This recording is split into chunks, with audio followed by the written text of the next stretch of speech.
네, 민주당은 대선 후보가 정해졌고 국민의힘은 이번 주에 한 명으로 확정이 됩니다. 자, 정치권 이슈 두 분과 함께 살펴보죠.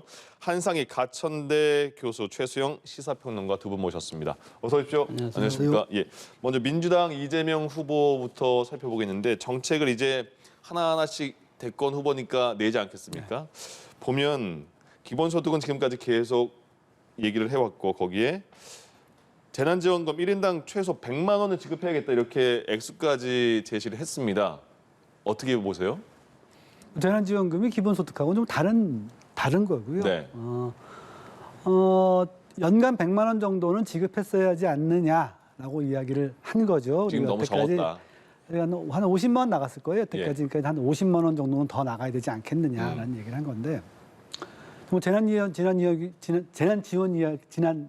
지원금 네. 아주 좀 지겹습니다만 이게 두 가지 측면을 봐야 돼요. 이게 재정적으로 가능하냐, 두 번째는 효과가 있느냐를 예. 봐야죠. 근데 재정적으로 봤을 때 좀 한국 같은 경우는 너무 짜게 군 나라예요. 너무 짜게 군 나라인데 네. 그 OECD 평균 그 코로나 기간 동안 재정 적자가 마이너스 10입니다. 10이 좀 넘어요. 네. 한국은 마이너스 3.7이거든요. 아. 반도 안 됐어요. 즉 정부 빚을 덜 냈다는 얘기죠. 근데 그 사이에 어떤 일이 벌어졌냐면 OECD 국가들의 개인들의 부채 상승률이 4.9%입니다. 예. 우리 9%예요. 아, 두 배. 반대로 두 배로 반대가 됐군요. 되는 거예요. 이게 우리는 다른 나라들은 국가가 빚을 내서 국민들을 지원을 했는데 우리는 국가가 싸지고 앉아서 국민들 보고 빚을 내라고 했던 거거든요. 예. 그러니까 우리는 재정 여력은 충분합니다. 우리 3050 국가예요. 그리고 올해 같은 경우에 초과 세수가 지금 41조가 예상된다는 거 아닙니까? 그럼 41조인데 50만 원 지급해봤자 최대 잡아서 25조 아닙니까? 남아요. 네. 아니 도대체 이런 재난지원기에 정부가 재정이 남아돈다는 건 이거는 좀 상상이 안 가. 이건 제가 왜 80년대, 90년대 배웠던 그런 경제 관료들이 상층을 차지하고 있어 생기는 일이 아닌가 싶어요. 예. 시대가 너무 변했어요. 두 번째는 효과가 있느냐인데 보건사회원 연구를 쭉 보니까 작년에 전 국민 재난 지원을 했을 때 그때 빈곤 개선율이 10.1%가 나왔답니다. 예. 근데 선별로 두 번째 했을 때는 3.5%에 그쳤어요. 분명히 효과가 있다는 것이 이미 이제 연구 결과가 좀 나오고 있거든요. 저는 그래서 이재명 후보가 했다 안 했다를 떠나서 지금 우리 소상공인 문제 굉장히 얘기 많이 하고 있지 않습니까? 네. 이럴 때 뭐 재난지원금이 될지 경제진흥, 미국도 경제진흥이라고 표현을 합니다. 예. 경제진흥이 됐든 지금쯤 내년 한 1월, 1, 2월까지 돈을 좀 풀어야 돼요. 저는 그 얘기를 한 거라고 생각을 하고 있습니다. 예. 그리고 그렇게 되지 않을까 그 생각도 하고 있어요. 코로나 상황에서 많이 어려운데 지금 너무 정부에서 곡간을 풀지 않았다 이렇게 말을 했고 또 효과는 보편적으로 다 드리니까 효과가 많더라 이런 말씀이신데요. 그러니까 저는 거기 사실 동의하기 좀 어렵습니다. 왜냐하면 사실 지금 예산이 국회에 지금 내년 예산 올라와 있잖아요. 604조입니다. 예. 대통령께서 희정연설 하실 때 뭐라 했냐. 내년도 예산은 코로나로부터 일상과 민생을 완전히 회복하기 위한 예산 다 담았다. 604조에. 예산 논의, 협의 초당적으로 해달라라고 했습니다. 그리고 이게 사실은 또 이 정부의 마지막 예산이기도 하지만 내년도 정부의 첫 예산이기도 합니다. 그렇다면 저는 이 예산 대통령께서 말씀하신 대로 여기에 손실보상법에 따라서 소상공인들 충분히 두텁게 지원하는 예산 다 담았어요. 이걸 아까 1번으로 얘기를 했습니다. 네. 그렇다면 지금 사실 이거 가지고 지금 논의를 하고 추경도 사실 지금 11월부터 이 위드 코로나입니다. 그러면 이제 충분하게 이제 민생 경기가 회복되고 있는 단계도 밟고 있는데 이재명 후보가 대장동 비리로부터 그 의혹으로부터 지금 좀 탈출하기 위해서 사실 요즘에 굉장히 핫한 이슈들 거예요. 뭐 음식점 총량제, 네. 주 4일제, 개발이익 환수법. 그러니까 저는 이렇게 보는 겁니다. 그러니까 이렇게 아주 뜨거운 이슈, 그러니까 모르지 않아. 이게 논쟁적 이슈들, 찬반이 분명히 갈리는 걸 꺼내면서 굉장히 여기서부터 이슈를 전환한 다음에 그다음에 재난지원금 같은 경우는 사실 굉장히 또 받아들이기 민감하고 또 모두가 여기에 대해서는 굉장히 또 많은 사람들이 기대도 할 수 있는 부분 아니겠습니까? 예. 이렇게 중도 소구력이 높은 이슈로 딱 전환하면서 본인으로부터 유리하게 이슈 전환 프레임을 가져오겠다라는 것 같은데 이렇게 예산이 올라가 있고 지금 국회가 논의하고 있는 과정에서 사실 이렇게 이재명포 예산을 한번 짜보겠다라고 하는 건 저는 이거는 여당 후보로서의 저는 우월적 지위를 남용하는 거라고 보는 거예요. 예. 그러니까 이건 그렇게 예산이라는 걸 이렇게 모든 사람들이 1년 몇 차례에 걸쳐서 정당과 국회 그다음에 예산 당국이 논의해서 이렇게 짜오고 그 짜온 걸 마지막 추경을 끝으로 이제 내년도 본 예산이 올라왔는데 예. 여기에 여기에 또 이렇게 이슈 파이팅한테 치고 올라온다. 저는 이거는 야당으로부터 많은 반발에 직면할 뿐만 아니라 국론 분열이에요. 이렇게 되면 또 다른 물론 이제 본인은 대장동 의혹으로부터 탈출하는 어떤 하나의 이슈 전환의 계기가 될 수 있겠지만 예. 예산은 그렇게 하면 안 되죠. 대통령도 마지막 이번에 말미에 뭐라 했느냐. 재정의 건전성과 지속 가능성을 정말 국회의원님들 중요하게 여기시고 이 예산 논의를 초당적으로 논의하고 협력해달라고 얘기했습니다. 예산 그렇게 쉽게 함부로 접근하는 거 아닙니다. 그럼 이 부분은 어떻게 보이세요? 그 대통령도 지금 국회에서 이번 예산, 내년 예산 좀 잘 처리해달라 이렇게 600조 넘게 제시한 상황에서 독자적으로 이런 정도의 예산을 쓰려고 하는 게 괜찮은 거냐 지적이잖아요. 우리나라 야당이 언제부터 대통령 말씀을 잘 듣는지 잘 모르겠습니다만은 저 지금 예산은 그 사람의 정책의 표현이에요. 네. 근데 저는 뭐 문재인 대통령님 같은 경우 여러 면에서 저는 존경하지만 예. 과감성 굉장히 떨어지거든요. 그 과감성이 과감성이 떨어지기 떨어진다. 때문에 우리가 제가 아까 말씀드린 것처럼 다른 나라들에 비해서 재정적인 지원이 낮고 그 국민들의 부채가 올라간 거예요. 네. 저는 이거 일정 정도 문재인 대통령께 책임이 있다라고 봅니다. 홍남기 부총리의 책임이 굉장히 크다고 보는 사람이에요. 예. 따라서 여당의 리더십을 가지게 된 지금 여당의 당원에 보면은 선대위가 구성되면 선대위는 모든 당부의 권한에 우선된 권한을 가지게 되어 있습니다. 네. 그럼 지금 예산에 대한 심의에 대한 권한도 사실 선대위가 가지게 되는 거고 선대위의 핵심은 후보죠. 또 후보는 내가 당선됐을 때 쓸 예산에 대해서 적극적으로 의견을 개진하고 활용해야 돼요. 예. 그러지 않고 전임 대통령이 짜준 예산은 정책의 돈의 표현입니다.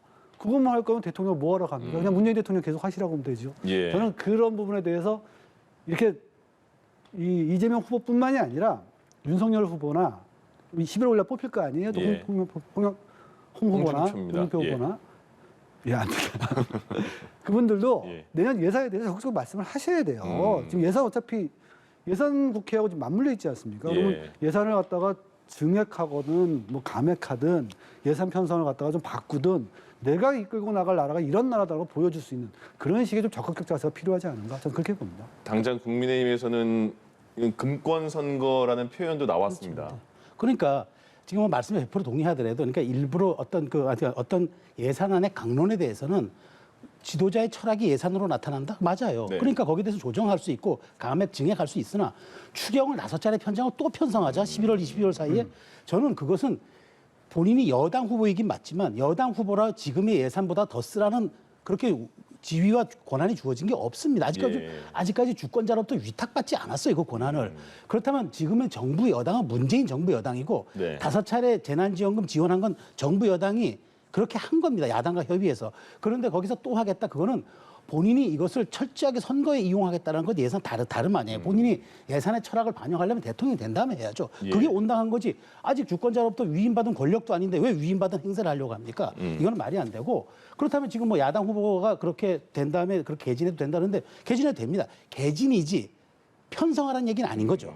이제 여기에 대해서 저는 야당이 당연히 금권 선거의 의혹을 제기할 수 있고 예. 이재명표 예산안을 가지고 가게 될 경우에는 또 국론이 찬반 양론으로 가면서 반발과 또 갈등에 휩싸일 텐데 이것이 선거 전략이라면 전략일 수 있겠으나 정말 이재명은 할 수 있습니다라는 브랜드를 가지고 가져왔던 정치 지도자로서 예. 저는 오히려 그런 부분에 대한 자기 이미지의 손상 혹은 여당 후보라는 불안감 여당 후보가 왜 이렇게 말이 바뀌고 이렇게 자기 멋대로 하느냐는 반발 이런 점들에 대한 리스크는 굉장히 많을 거라고 봐요. 그래서 이 점은 사실 좀 신중하게 민주당 지도부도 좀 논의를 해야 될 거라고 저는 생각합니다. 예. 네. 그럼 이 부분은 최수영 평론가께 먼저 여쭤보겠습니다. 이재명 후보가 지금 대장동 의혹 때문에 굉장히 공격을 많이 받고 있는 상황이잖아요. 그래서 수사권을 가진 부동산 감독원이라는 거를 신설해서 철저하게 법 집행을 통해서 불로소득을 없애겠다 이렇게 그 정책을 또 제시를 했습니다. 이 부분은 어떻게 보이세요? 뭐 본인이 대통령이 이제 후보가 됐으니까 대통령이 된다면 저는 그 부동산 감독을 할 수 있다고 봅니다. 그런데 우리가 이번에 사실 봤지만 그 이재명 후보는 좀 그 정부의 규제에 방점이 찍혀 있는 것 같아요. 지금도 뭐 사실 뭐 음식 총량제나 이런 걸 보면은 약간 정부 만능주의가 들어가 있는 것 같아요. 그런데 좋습니다. 사실 선한 의도가 선한 결과를 만듭니까? 저는 거기에 동의하지 못합니다. 그러니까 아무리 선한 의도를 하더라도 정부의 역할은 환경을 조성하고 시장의 어떤 그런 질서를 만들어내는데 방점을 찍혀야지. 규제가 없어서 우리나라 부동산이 안 잡혔나요? 부동산 3법이 과연 부동산을 잡았습니까? 전월세 대란만 양산했지. 선한 의도였어요. 저는 여당이 국민을 괴롭게 하려고 했다고 생각하지 않아요. 그러나 그런 부작용이 오기 때문에 부동산 금융감독원 제도 신설하고 그렇게 압박하고 해서 과연 물론 그런 순기능이 나타날 수는 있겠지만 네. 저는 정책으로서 이게 꺼내놓을 수는 있어요. 오히려 지금 네거티브보다는 이런 식으로 정책으로 가자는 건 좋은데 저는 과연 이렇게 국가가 강한 국가, 규제 국가, 국가 만능주의 이런 것들이 저는 이재명 후보가 물론 이번 대선에서 평가받아야 되겠습니다만은 저는 세계적인 추세가 그렇게 정부가 규제를 강화하는 추세로 저는 나가지 않는다고 보기 때문에 예. 이 부분에 대해서는 저는 유권자들의 판단이 있을 거라고 봅니다. 앞으로 국민의힘도 이제 함령으로 본선 후보가 결정되면 정책 싸움이 계속될 텐데 지금 이재명 후보는 먼저 정해져서 정책을 내놓는데 내놓자마자 이렇게 비판이 많네요. 어떻게 보세요? 이번 그 나온 내용은요? 부동산 감독원 신설? 저는 원래 선거란 후보들이 다양한 정책을 내걸고 재난지원금도 마찬가지고 네. 내걸고 국민들이 선택하는 거예요. 예. 그래서 경쟁하는 거거든요. 방금 말씀하신 대로 최 선생님이 말씀하신 대로 규제 국가에서 자유방임 국가로 간 것이 시대의 흐름이냐. 저는 정반대로 보거든요. 레이건과 이 신자유적 방임 국가에서 2008년도 금융위기를 거치면서 전 세계는 어떻게 하면 이 고삐 뿔린 자본들을 규제할 것인가. 금융자본 그리고 부동산 문제 이걸로 지금 가고 있어요. 지금 이번 G20의 디지털세 아닙니까? 우리 같은 경우에 가장 고삐 풀린 자본이 어디입니까? 부동산 자본입니다. 우리 부동산 문제는 제가 보기엔 충분히 규제하지 못한 상태에서 깔짝깔짝하니까 이게 터지는 거거든요. 저는 우리나라 부동산 문제만큼은 굉장히 강하게 규제가 들어가야 한다고 생각을 해요. 이게 부동산 감독원으로 될 것이냐 이 문제는 뭐 여러 가지 얘기가 있을 수 있고 예. 또 실제로 국가가 시장을 완전히 장악할 수 있냐 그것도 사실 거의 불가능할 거예요. 뭐 얘기가 있겠죠.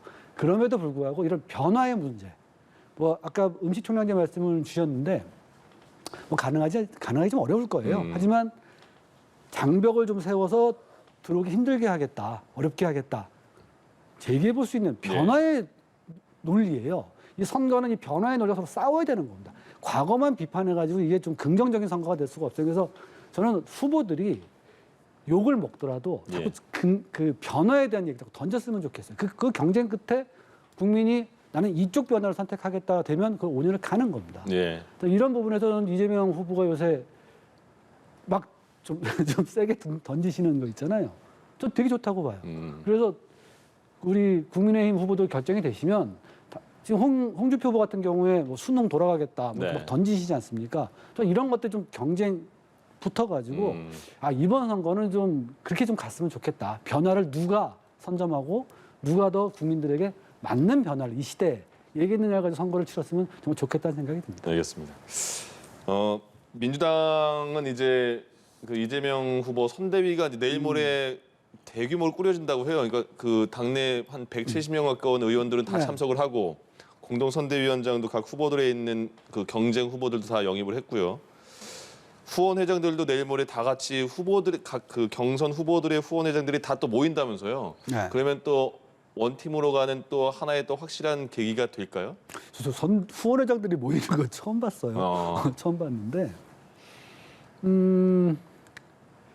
정당이라는 조직은 옛날에 조응천 의원이 한 얘기가 있어요. 조응천 의원이 재작년에 그 공수처법에 대해서 기권을 하면서 나는 여기서 반대한다. 하지만 당이기 때문에 나는 순응하고 찬성을 하겠다. 이렇게 얘기를 했어요. 네. 기권한 게 찬성을 했었죠. 전 그게 당인의 자세라고 보거든요. 조직 지금 경선을 통해서 막 싸움을 벌였고 앙금이 있겠지만 당이 대선 후보를 설정해서 가면은 모두 참여하는 게 마땅하죠. 그래서 원팀이 되냐 안 되냐의 문제는 원팀을 구성하는데 미적거리는 사람들이 문제인 거지. 그건 당의 명령을 어기는 거니까. 하자는 사람이 문제는 아니고 당연히 원팀이 돼야 되는 겁니다. 그리고 선거는 인물과 조직인데 그 조직 인물이야 뭐 경선 나오지만 조직은 사실은 그 직전 선거에서의 승리한 쪽에 항상 매모드가 돼 있고 좀 유리해요. 그래서 저는 조직력 쪽으로만 보면 2018년, 2020년 선거를 계속 이긴 네. 이제 민주당 쪽이 조금 조직력이 유리하지 않을까. 그러면서 메모드 뭐 캠프를 꾸린 것이 선거에 좀 더 유리하겠냐 물어보면 저는 좀 낫다. 이렇게 말씀을 드리고 싶습니다. 국민의힘도 이제 11월 5일 날 후보가 정해지면 또 원팀으로 가는 그 과정을 밟게 되잖아요. 네, 그렇죠. 근데 오늘이 7시 반에 마지막 국민의힘 토론회가 있고요. 4명의 토론회가. 지금까지의 과정 이준석 대표도 굉장히 그 서로 뭐 구태정치다 그 이상으로 굉장히 거친 말이 많았어서 국민의힘도 원팀으로 갔는데 괜찮을까 이런 우려가 벌써 나오는데 지금까지 과정은 어떻게 보셨어요? 사실 그 뭐 우려가 있을 수는 있죠. 네. 뭐 그래도 그 어쨌든 이게 대선 후보를 선정하는 그 과정이다 보니까 아무래도 본인들로서는 최선을 다할 수밖에 없고. 네. 근데 저는 이게 2007년으로 기억을 거슬러 올라가면은 예. 이명박 박근혜 대통령에 비하면 사실 이거는 정말 아무것도 아닌 거라고 그 생각해요. 비유가 가장 그 많이 나오는 비유인가 그렇죠. 봐요. 그러니까 예. 그때는 정말 그 되돌릴 수 없을 거라는 관측이 많았는데 박근혜 후보가 당시 떨어지고 나서 바로 즉각 수용하겠다라고 예, 예. 해서 굉장히 그게 큰 시너지가 나고 또 그게 이른바 승복의 전범처럼 이제 이렇게 굳어졌는데 저는 이번에 막판에 물론 좀 약간 과열은 있었어요. 이제 네. 이른바 이제 뭐 유승민 후보가 제기했던 이제 무속인 논란, 네. 그다음에 이제 뭐 홍준표 후보가 줄 세우기 논란 이런 것들이 있었는데 저는 이 정도는 뭐 충분히 있을 수 있는 거라고 보고요. 예. 민주당의 사실 이번에 그 이낙연 후보와의 갈등 한 일주일까지 후발 폭풍에 비하면 저는 예. 사실 큰 문제가 없으리라고 보는데 일단 저는 이제 국민의힘이 이 정도 이제 일주일 남은 상태에서 후보들이 이제 마지막 이제 남은 일주일간 이제는 오늘이 마지막 토론회이기 때문에 네. 아마 그동안 제기됐던 문제들이 다 나올 겁니다. 마지막 토론회고 이제는 월요일부터는 이제 당원 투표가 들어가고 3일부터는 이제 온라인 이제 그 여론조사가 들어가기 때문에 그럼 오늘 토론 아마 종합판이 될 것 같은데 그렇다고 정말 여기서 더 나간 납불 킬 일은 없을 거라고 보고요. 그래서 이제 저는 이제 오히려 국민의힘은 이제 그 여기서 내용을 수습하는 것은 저는 큰 문제가 없으리라고 보는데 예. 조금 전에 민주당 아까 원팀 말씀하셨는데 저는 사실 이재명 후보가 정말 화학적 원팀을 하려면 뭐 이렇게 아까 후원회장들 하는 것도 다 좋긴 한데 예. 저는 지지율이라고 봐요. 이낙연 후보, 이재명 후보가 지금 다른 데서는 다 어찌됐건 양자 대결은 좀 지는 걸로 나와도 사자 대결에서는 다 앞서는 걸로 나오잖아요. 예. 근데 부족한 게 서울서 다 지는 걸로 나와요. 예, 그러니까 그래서 지금 경기도까지 왔기 때문에 남태령을 아직 못 넘었다는 얘기들이 일각의 정치권에서 하는 거예요. 그러니까 민주당이 전통적 큰 선거에서 서울에서 지고 이긴 적이 없어요. 예. 그렇다면 이제 이재명 후보가 서울에서 지지율을 회복하는 것을 보일 때 저는 진정한 원팀이 되고 화학적 용광로 결합이 될 거라고 보는 거예요. 그러니까 네. 사실 이재명 후보한테 달린 건데 아까 뭐 그렇게 후원회장 아까 송기인 신부 같은 분은 이제 뭐 이낙연 후보도 있지만 김두관 후보도 후원회장을 했더라고요. 그러니까 네. 제가 보기에 그렇게 뭐 물리적인 결합하는 건 큰 어려움이 없을 겁니다. 그런데 이재명 후보가 35% 지지율 박스권을 어떻게 돌파하면서 서울에서 경쟁력을 회복하느냐 여부가 민주당 내에서 다른 말이 안 나오는 그야말로 진정한 원팀이 되는 길이지 다른 물리적인 결합들은 뭐 그냥 다 하겠죠. 그건 뭐 어디든 안 하겠습니까? 저는 그게 오히려 민주당의 관건이고 국민의힘은 이번에 이제 5일날 끝났을 때 단 0.1%라도 승복이 된다고 했잖아요. 예. 근데 다만 표 차이가 정말 작으면은 그것도 좀 약간 내용의 원인이 될 수도 있는데 얼마 정도 표 차이가 날 것이냐 그게 저는 조금 관건이라고 봅니다. 국민의힘은 지금 뭐 토론회도 계속 10번 가까이 하고 있고 지금 분위기 보고 지지율도 쭉 나왔는데 그럼 본선은 어느 후보가 올라갈 것 같아요? 천기입니다. 그러니까 그걸로 보시면 될 거예요. 지금 국민의힘은 일반 국민 여론조사 50% 그리고 당원 투표 투표, 예. 50%잖아요. 전반적으로 봤을 때 일반 국민은 홍준표 후보가 한 5% 내외 앞서는 것 같아요. 네. 예. 근데 이제 당원을 미루어 짐작할 수 있는 것은 당원 조사는 없으니까요. 예. 국민의힘 지지층의 조사인데 거기는 윤석열 후보가 한 10% 내외 앞서는 것 같아요. 예. 그럼 두 개를 합쳤을 때 지금 홍준표 후보가 한 5% 뒤진다라고 보면 이게 볼 수 있겠죠. 네. 볼 수 있을 거고. 근데 그렇기 때문에 홍준표 후보가 최근에 좀 당에 다가가기 위한 모습들을 많이 보여요. 예. 보이는데 고민이긴 할 겁니다. 왜냐하면 어떤 그 특정한 세력에 다가가기 위한 메시지라는 건 항상 플러스 마이너스가 있어요. 네. 그러니까 내가 당을 위해서 뭐 박근혜 대통령 사면이라든가 뭐 이런 얘기를 했을 때 네. 당원들한테는 괜찮을지 모르겠는데 또 홍준표 후보를 지지하던 2030한테는 박근혜 후보는 또 전두환만보다 훨씬 더 가까운 사람이거든요. 오라라라 이렇게 될 수도 있어요. 예. 이게 플러스 마이너스가 있는 거라서 참 뭐라고 말씀드리기 좀 어려운데 예. 그 한계 어떻게 넘느냐 홍준표 후보가 이 싸움이 되지 않을까라고 생각을 해봅니다.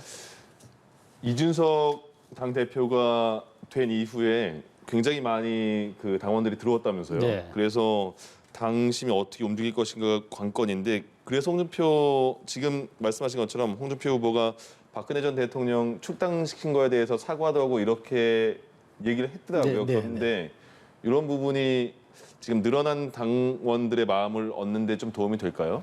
그러니까 지금 권리당원이 원래 한 30만 명 정도밖에 안 됐었는데 예. 이준석 대표가 되고 나서 한 20만 명 늘어났다가 또 근데 9월 되고 나서는 또 한 19만 명 정도가 또 늘어났는데 네. 그건 또 이제 보면은 모바일 당원이 아니라 이제 종이 입당 당원이 많다고 봐서 사람들이 대부분 또 윤석열 후보 쪽에서 이제 효과를 보고 이제 입당한 사람들이 많다고 또 생각을 해요. 그래서 이제 높은 연령층일 수 있다. 그렇죠. 그래서 예. 이제 이게 혼재돼 있는 사실 상황인데 네. 그러니까 지금 일단은 제가 보기에 각 후보들이 여론조사에서는 뭐 홍준표 후보가 앞섰다고 하는데 크게 거기서는 변별력이 없을 수도 있다고 보는 것 같아요. 그래서 지금 당원 투표에서 지금 조금이라도 더 윤석열 후보는 격차를 벌리고 다른 후보들 만회하게 되겠다고 하는 것 때문에 지금 약간의 후보들의 보수화 경향이 나타나고 있는 거죠.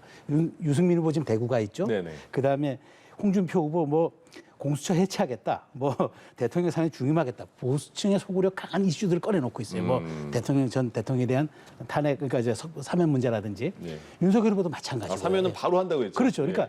이렇게 지금 그러니까 보수층에게 굉장히 쉽게 다가가고 공감 능력이 공감이 뛰어난 이슈들을 꺼내는 거는 당원 승부에 이게 지금 갈려 있다고 저는 이제 다들 판단하고 있는 것 같아요. 네. 그건 맞는 것 같은데 제가 하나 지적하고 싶은 거는 지금은 이제 득점 포인트보다도 실점을 하지 않는 게 더 중요하다고 저는 봅니다. 그러니까 닷새 오늘 토론회 끝나면 이제 사실상 닷새 남지 예. 않습니까? 그러면 1, 2, 3, 4, 5 동안 그래도 대선 후보들의 행보를 해야 돼요. 어느 현장에 가거나 메시지를 내거나 누굴 만나거나 해야 되는데 여기서 본인들이 좀 더 깼다고 발을 많이 디디면 제가 보기에 그게 오히려 실점이 될 수가 있고 많은 득점을 하겠다는 것보다는 실수를 줄여내고 본인들이 안정감 있는 후보를 보여주는 것. 저는 그게 닷새 남은 관건이라 보는데 예. 어찌됐건 지금 뭐 교수님 지적하신 것처럼 윤 후보가 조금 당원 투표에서는 앞서는 것 같고 당원 지지는 앞서는 것 같고 그다음에 일반 여론조사는 홍준표 후보가 앞서는 것 같았는데 이걸 격차를 서로 줄이기 위한 전략들이 나오겠죠. 행보들이 나오고. 근데 거기에 너무 많이 어깨에 힘이 들어가면은 홈런이 아니라 병살타가 나올 수도 있다라는 점을 유념해야 될 것 같습니다.